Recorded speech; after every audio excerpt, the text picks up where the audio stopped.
Kapitulli i 4. I vetmi Perëndi i vërtet. Çfarë ju vjen ndërmend kur dëgjoni fjalën idhujtari? Temenat e njerëzve të egër përpara një statuje idhulli, statujat e shpërfytyruara në tempujt hindu, vallëzimi si prej dervishësh i priftërinjve të Baalit për qarkaltarit e Elias. Sigurisht që të gjitha këto janë një formë e dukshme idhujtarie. Mirë po ne duhet të kuptojmë se ka edhe forma të tjera idhujtarie më të fshehura se sa këto. Vështroni urdhërimin e dytë. Ai thot: mos bëj skulptur ose shëmbëltyr të asnjë gjëje që ndodhet aty në qiejt, ose këtu poshtë në tokë, ose në ujërat nën tokë. Mos u përkul para tyre dhe as mos u shërbe, sepse unë, Zoti, Perëndia yt, jam një Perëndi xheloz. Eksodi kapitulli 20 vargjet 4 dhe 5. Për çfarë bën fjalë ky urdhërim? Nëse do të ishte i vetmi urdhërim natyrshëm, do të supozonim se i referohet adhurimit të shëmbëllimeve të çfarëdo perëndie tjetër veç Jehovës. Për shembull, adhurimi babilonas i idhujve, për të cilin tallet Isaia kapitulli 44 vargjet 9 deri në 20 dhe 46 vargjet 6 deri në 7.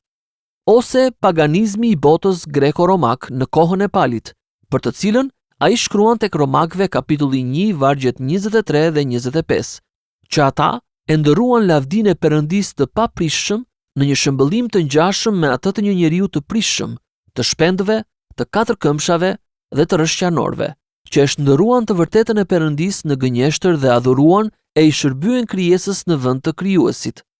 Mirë po në kontekstin e vet, urdhërimi i dytë zorse i referohet kësaj lloji idhujtarie, sepse po të ishte kështu, thjesht do të përsëriste mendimin e urdhërimit të parë pa ofruar ndonjë gjë të re. Prandaj ne kuptojmë urdhërimin e dytë, sikurse është kuptuar historikisht, ti përmbahet parimit, që duke cituar fjalët e Charles Hodge, idhujtaria nuk konsiston vetëm në adhurimin e perëndive të rreme, por edhe në adhurimin e Perëndisë të vërtet me anë të shëmbëllimeve. Në zbatimin e tij të krishterë, kjo nënkupton që ne nuk duhet të përdorim përfaqësime pamore ose vizatimore të Perëndisë Triun, apo të ndonjërit prej personave të Trinisë, si element të adhurimit të krishterë. Prandaj urdhërimi nuk po flet për objektin e adhurimit ton, por për mënyrën e adhurimit. Ky urdhërim na thotë që ne nuk duhet të përdorim statuja dhe piktura të atij që ne adhurojmë, si mjete ndihmëse për të adhuruar atë. Rreziku i shëmbëllimeve. Në pamje të parë, duket si e pakuptimt që një mohim i tillë të përfshihej në 10 parimet bazë të fesë biblike. Çfarë problemi ka, pyesim ne, me adhuruesin që e rrethon veten me statuja dhe piktura, nëse ato e ndihmojnë që t'ja hap zemrën Perëndisë? Ne jemi mësuar që ta trajtojmë pyetjen e përdorimit apo jo, të këtyre gjërave thjesht si një çështje temperamenti dhe shijeje personale. E dim që disa njerëz mbajnë kryqe dhe ikona të Krishtit në dhomat e tyre. Ata na thonë që pamja e këtyre objekteve i ndihmon t'i përqendrojnë te Krishti mendimet e tyre gjatë lutjes. E dim që shumë njerëz deklarojnë se mund të adhurojnë më lehtë dhe më lirshëm në kisha të mbushura me zbukurime të tilla, sesa në kisha ku këto mungojnë. E pra, ku qëndron problemi me këtë, themi ne? Çfarë dëmi mund të na sjellin këto gjëra? Nëse ato u vijnë me të vërtetë në ndihmë njerëzve, çfarë na mbetet për të thënë? Çfarë kuptimi ka që t'i ndalojmë ato? Të gjendur përballë një përshtjellimi të tillë, disa do të sugjeronin që urdhërimi i dytë vlen vetëm për ato prezantime imorale dhe degraduese për Perëndinë, të huazuara nga kultet pagane, dhe për asgjë më shumë. Mirë po vetë formulimi i këtij urdhërimi e përjashton një shpjegim të tillë kufizues. Perëndia thot kategorikisht: mos bëj skulptur ose shëmbëltyr të asnjë gjëje, për ta përdorur në adhurim. Kjo deklarate prerë përjashton jo vetëm përdorimin e pikturave dhe statujave që e paraqesin Perëndin si një kafsh, por edhe përdorimin e pikturave dhe statujave që e paraqesin atë si krijesën më të lartë që njohim, njeriun. Ky urdhërim përjashton gjithashtu përdorimin e pikturave dhe statujave të Jezu Krishtit si njeri, edhe pse vetë Jezusi ishte dhe vazhdon të jetë njeri, sepse të gjitha pikturat dhe statujat formohen pashmangshmërisht sipas ngjasimit të njeriut ideal, ashtu si e konceptojmë ne, dhe përpasoj janë pjesë e ndalimit që ky urdhërim na imponon. Historikisht, të krishterët kanë pasur pikpamje të ndryshme në lidhje me faktin nëse urdhërimi i dytë e ndalon përdorimin e pikturave të Jezusit me qëllim mësimin dhe udhëzimin, për shembull në studimet e Biblës, dhe kjo nuk është një çështje e lehtë për t'u sqaruar. Mirë po nuk ka pikë dyshimi që urdhërimi na shtrëngon që ta shkëputim adhurimin ton, si atë publik, ashtu dhe atë privat, nga të gjitha pikturat dhe statujat e Krishtit, ashtu si edhe nga pikturat dhe statujat për atin e tij. Atëherë cili është qëllimi i këtij ndalimi gjithëpërfshirës? Nga vetë theksi që i bëhet këtij urdhërimi, me ndëshkimin e frikshëm që i bashkëngjitet atij, shpallja e xhelozisë së Perëndisë, si dhe ashpërsia e tij në dënimin e shkelësve, duhet të supozojmë se kjo është një çështje me një rëndësi shumë të madhe. A është me të vërtetë e tillë? Përgjigjja është po. Bibla na tregon që lavdia e Perëndisë dhe mirëqenia frymërore e njerëzve lidhen drejt për së drejti me këtë gjë. Kemi përpara dy linja mendimi, të cilat së bashku e shpjegojnë më së miri arsyen pse ky urdhërim duhej i theksuar kaq prerazi. Këto linja mendimi nuk vlerësojnë dobinë reale apo të hamendësuar të shëmbëllimeve, por të vërtetën e tyre. Dy linjat e mendimit janë si më poshtë. E para, shëmbëllimet e çnderojnë Perëndin sepse ato e zbehin lavdinë e tij.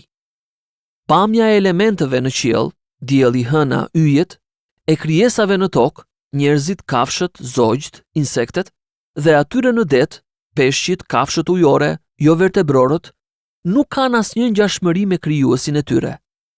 Calvini shkroi: shëmbëllimi i vërtet i Perëndisë nuk gjendet askund në botë, dhe si rrjedhim, lavdia e tij përlyhet, e vërteta e tij prishet nga gënjeshtra, sa herë që ai shpaloset para syve tan në një formë të dukshme.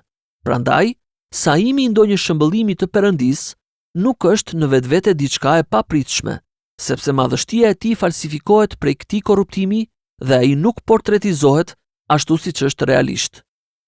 Nuk po themi këtu vetëm që një shëmbëllim e paraqet Perëndin sikur ka trup dhe gjymtyr, ndërkohë që në realitet nuk ka as njërën dhe as tjetrën. Nëse kjo do të ishte arsyeja e vetme për ndalimin e shëmbëllimeve, atëherë portretizimet e Krishtit do të ishin të paqortueshme. Mirë po çështja është më e thellë se kaq. Thelbi i kundërshtimit të pikturave dhe shëmbëllimeve është se ato e fshehin në mënyrë të pashmangshme pjesën më të madhe, në mos të gjithë të vërtetën e natyrës dhe karakterit personal të qenies hyjnore që ato përfaqësojnë. Për shembull, Aroni bëri një viç të artë, domethënë shëmbëllimin e një viçi mashkull. Qëllimi ishte që të shërbente si një simbol i dukshëm për Jehovën, Perëndin e fuqishëm që e kishte nxjerrë Izraelin nga Egjipti. Nuk ka dyshim që me anë të këtij shëmbëllimi, ata mendonin të nderonin Perëndin. Megjithatë, nuk është e vështirë për të dalluar që një simbol i tillë, në fakt, e ofendon Perëndin, sepse çfarë ideje mund të krijojë dikush për karakterin e tij moral, për drejtësinë e tij, për mirësinë dhe durimin e tij, duke vështruar statujën e tij në shëmbëllimin e një viçi mashkull? Kështu shëmbëllimi i Aronit e fshehu lavdinë e Jehovës.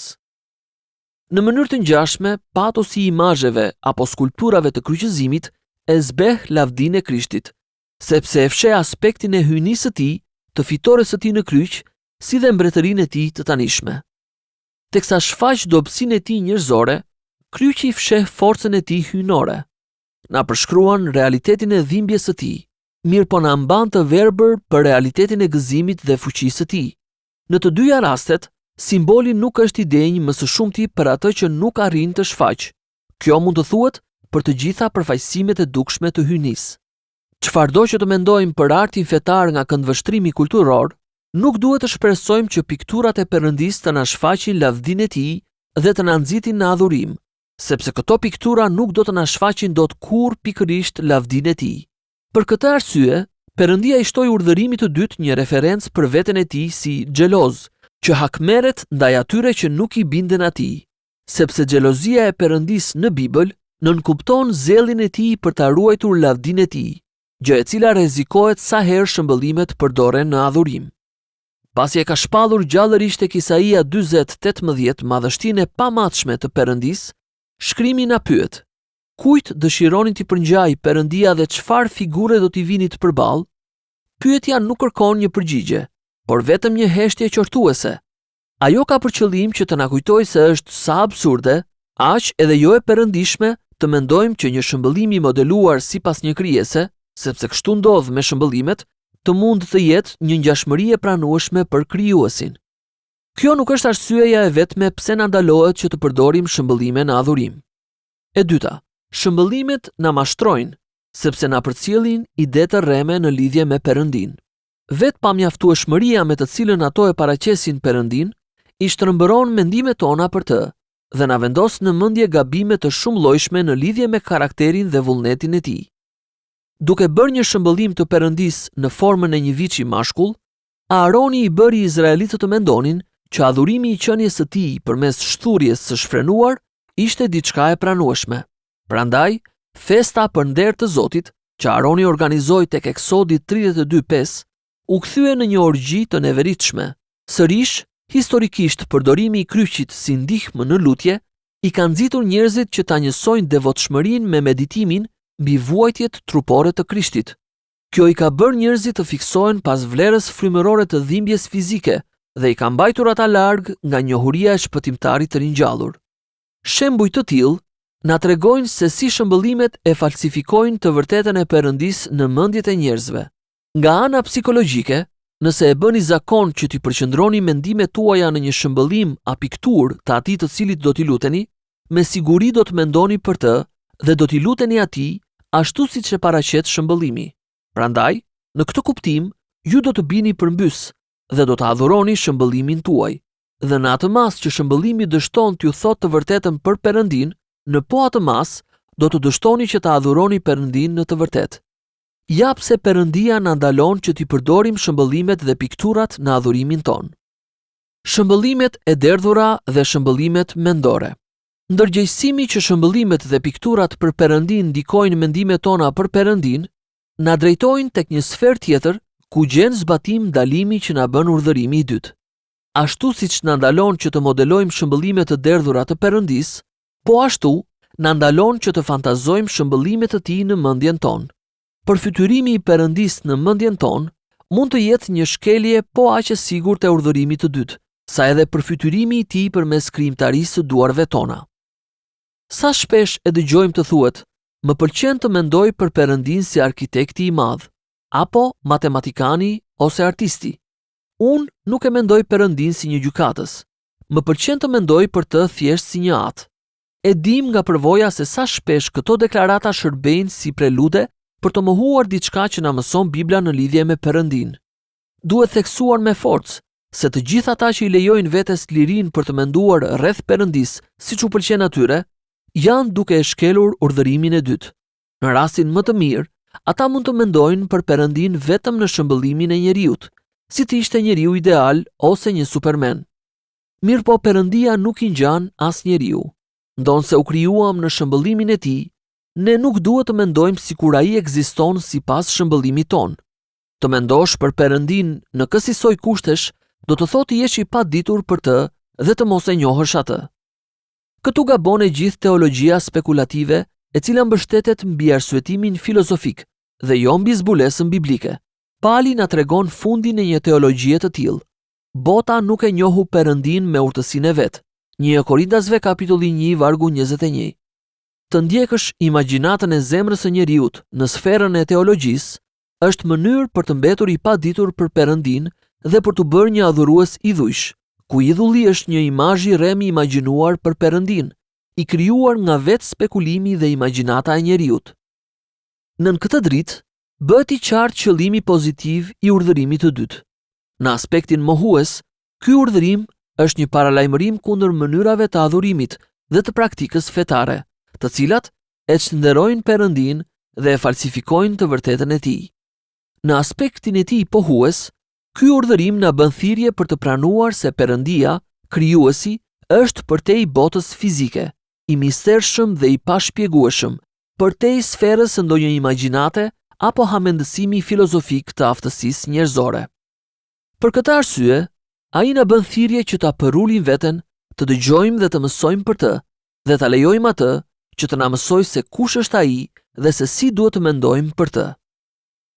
Perëndia na thot: "Duke qenë se mendimet e mia nuk janë mendimet tuaja, thot Zoti, dhe as rrugët tuaja nuk janë rrugët e mia, pasi ashtu si qiejt janë më të lartë se toka, kështu edhe rrugët e mia janë më të larta se rrugët tuaja, dhe mendimet e mia janë më të larta se mendimet tuaja. Isaia kapitulli 55, vargjet 8 deri në 9. Pali flet në të njëjtën linjë. O thellësi pasurie edhe urtësie dhe e diturisë së Perëndisë. Sa të pahulumtueshme janë gjykimet e tij dhe të pagjurmueshme janë udhët e tij, sepse kush e njohu mendjen e Zotit, ose kush u bë këshilltar i tij? Romakëve kapitulli 11, vargjet 33 dhe 34. Perëndia nuk është personi ngjashëm me ne. Urtësia e tij, synimet e tij, vlerat e tij, mënyra se si vepron janë aq të ndryshme nga tonat, saqë nuk ka se si t'i hamendësojmë ato me intuitën tonë ose t'i arrijmë ato përmes analogjisë nga ideja jonë për njeriun ideal. Ne nuk mund ta njohim dot atë nëse ai nuk na flet dhe na tregon për veten e tij. Mirëpo ai në fakt na ka folur. Ai u ka folur profetëve dhe apostujve të tij, dhe përmes tyre na ka folur ne, si dhe na ka folur në fjalët dhe në veprat e birit të tij, përmes kësaj zbulese, e cila na është ofruar në shkrimet e shenjta. Ne mund të krijojmë një ide të vërtet për Perëndin, por pa këtë e kemi krejt të pamundur. Prandaj bëhet e qartë që shtysa pohuese e urdhërimit të dytë është që të na detyrojë t'i modelojmë mendimet tona për Perëndin nga fjala e tij e shenjtë dhe nga asnjë burim tjetër. Që kjo është shtysa pohuese e këtij urdhërimi del qartë nga vetë mënyra se si është formuluar deklarata e tij. Pasi ka ndaluar bërjen dhe adhurimin e shëmbëllimeve, Perëndia e shpall veten e tij si një perëndi xheloz. Ai nuk do të dënojë thjesht adhuruesit e shëmbëllimeve të tij, por të gjithë ata që e urrejnë atë, duke nënkuptuar ata që i shpërfillin urdhërimet e tij në tërësi. Nga konteksti, pritet natyrshëm që kërcënimi të ishte specifik për ata që përdorin shëmbëllime. Atëherë, pse kërcënimi i Perëndisë ka një natyrë kaq të përgjithshme? Sigurisht, qëllimi është që të na bëjë të kuptojmë se ata që krijojnë shëmbëllime dhe i përdorin ato në adhurim, duke e formuluar kështu teologjinë e tyre prej këtyre shëmbëllimeve, në fakt do të priren që ta shpërfillin vullnetin e zbuluar të Perëndisë në çdo pikë. Mendja e preokupuar pas shëmbëllimeve është një mendje e cila ende nuk ka mësuar ta dojë dhe t'i vërë veshin fjalës së Perëndisë. Ata që presin prej shëmbëllimeve të krijuara nga njeriu, qofshin ato fizike apo mendore, që t'i drejtojnë ata për tek Perëndia, ka të ngjarë të mos e marrin aq seriozisht sa duhet çdo pjesë tjetër të zbulesës së tij. Në kapitullin e 4 të Ligjit të Përtërir, vetë Mojsiu e shtjellon ndalimin e shëmbëllimeve në adhurim pikërisht në këtë linjë, duke përcaktuar krijimin e shëmbëllimeve në kundërshtim me dëgjimin e fjalës dhe urdhërimeve të Perëndisë, sikur këto dy gjëra të përjashtonin plotësisht njëra tjetrën. Ai kujton popullit që në malin Sinai, ndonse ata pan disa shenja të pranisë së Perëndisë, ata nuk pan asnjë përfaqësim të dukshëm të vetë Perëndisë, por vetëm dëgjuan fjalën e tij. Prandaj Mojsiu i këshillon ata që të vazhdojnë të jetojnë në një farë kuptimi rreth malit, duke u drejtuar nga fjala e Perëndisë, që kumbon në veshët e tyre, dhe të mos shpërqendrohen prej asnjë shëmbëllimi imagjinar për Perëndin përpara syve të tyre. Ideja është e qartë. Perëndia nuk u tregoi atyre një simbol të dukshëm të vetes së tij, por u foli atyre. Prandaj, ata nuk duhet që të kërkojnë tani simbole të dukshme të Perëndisë, por thjesht t'i binden fjalës së tij. Nëse dikush do të thotë që Mojsiu kishte frikë se mos izraelitët mund të huazonin format e shëmbëllimeve nga kombet idhujtar përreth tyre, përgjigja jonë është padyshim që e kishte këtë frikë, dhe ishte pikërisht ky qëllimi i fjalëve që ju drejtoi atyre. Të gjitha shëmbëllimet e Perëndisë të krijuara nga njeriu, qofshin ato prej metalit të derdhur apo mendore, në fakt janë huazime nga inventari një bote mëkatare dhe pa Perëndi. Si rrjedhim, janë në kundërshtim me vetë fjalën e shenjtë të Perëndisë. Të bësh një shëmbëllim të Perëndisë, do të thotë që ti formulosh mendimet e tua për të nga një burim njerëzor, në vend që ti marrësh ato nga vetë Perëndia. Është pikërisht kjo çfarë e bën të gabuar krijimin e shëmbëllimeve. Të shohësh drejt Perëndisë së vërtet. Pyetja që shtrohet për të gjithë ne nga mënyra e arsyetimit që kemi ndjekur është kjo: deri në çfarë mase po e zbatojmë urdhërimin e dytë? Sigurisht që në kishat tona nuk ka statuja demash, dhe ndoshta nuk kemi as edhe një shëmbëllim të Krishtit në kryq, edhe pse mund të kemi disa piktura të tij në mure, të cilat duhet i rishqyrtojmë.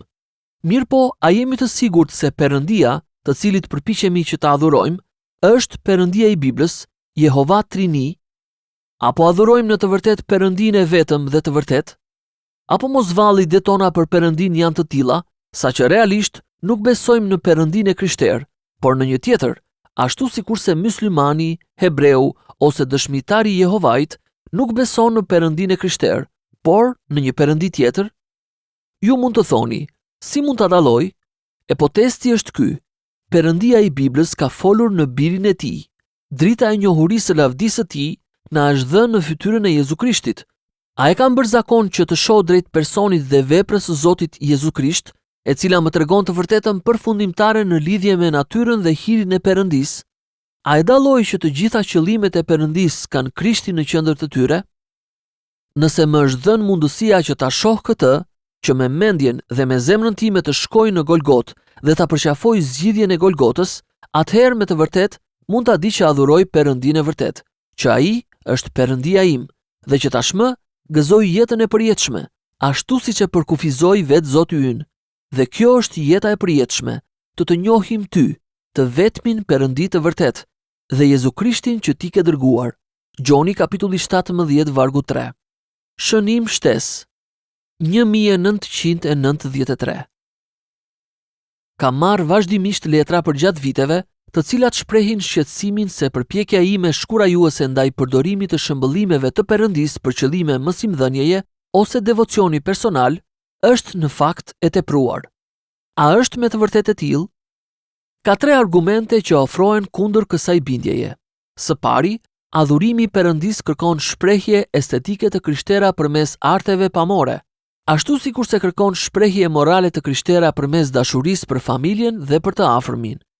Së dyti, Perëndia e krijoi imagjinatën si pjesë e natyrës njerëzore dhe duhet që të shenjtërohet dhe të shprehet në lidhjen tonë me krijuesin, në vend që të stigmatizohet dhe të frenohet.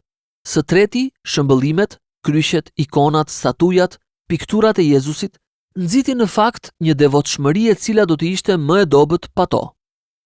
Parimi i argumentit të parë sigurisht që është me vend, mirëpo duhet zbatuar si duhet. Arti simbolik mund t'i shërbejë adhurimit në shumë mënyra, mirëpo urdhërimi i dytë ende ndalon gjithçka që mund të konsiderohet si një shëmbëllim përfaqësues i Perëndisë. Nëse pikturat, vizatimet dhe statujat e Jezusit, birit të mishëruar, do të shiheshin gjithmonë si simbole të arritjes njerëzore në kulturën që i prodhoi ato, qoftë ajo anglosaksone, afrikane, kineze apo çfarëdo kulture tjetër, dhe jo si sugjerime se si duke Jezusi realisht, atëherë ato nuk do të shkaktonin asnjë dëm. Mirëpo, përderisa as fëmijët dhe as të rriturit e zakonshëm nuk i shohin ato kështu, në opinionin tim, mendoj se tregojmë të urtë nëse nuk i përdorim ato. Parimi i argumentit të dytë është gjithashtu me vend, mirëpo mënyra biblike për ta zbatuar atë është që ta drejtojmë imagjinatën tonë verbale dhe vizuale në shërbim të vlerësimit të dramës dhe mrekullisë së veprave historike të Perëndisë. Ashtu sikurse ndodh tek profetët, psalmet dhe libri i zbulesës, në vend që ta shpërfillim hapur urdhërimin e dytë, duke krijuar shëmbëllime statike dhe në dukje përfaqësuese të tij. Problemi me argumentin e tretë është se në momentin që shëmbëllimet trajtohen si përfaqësuese dhe jo simbolike, ato e ndotin devotshmërinë që mund të kenë nxitur. Përderisa ne njerëzit e kemi të vështirë të shmangemi kësaj gracke, urtësia na këshillon edhe një herë që shtegu më i mirë e më i sigurt është që të mësojmë të jetojmë edhe pa to. Disa rreziqe nuk ja vlen ti marrësh përsipër.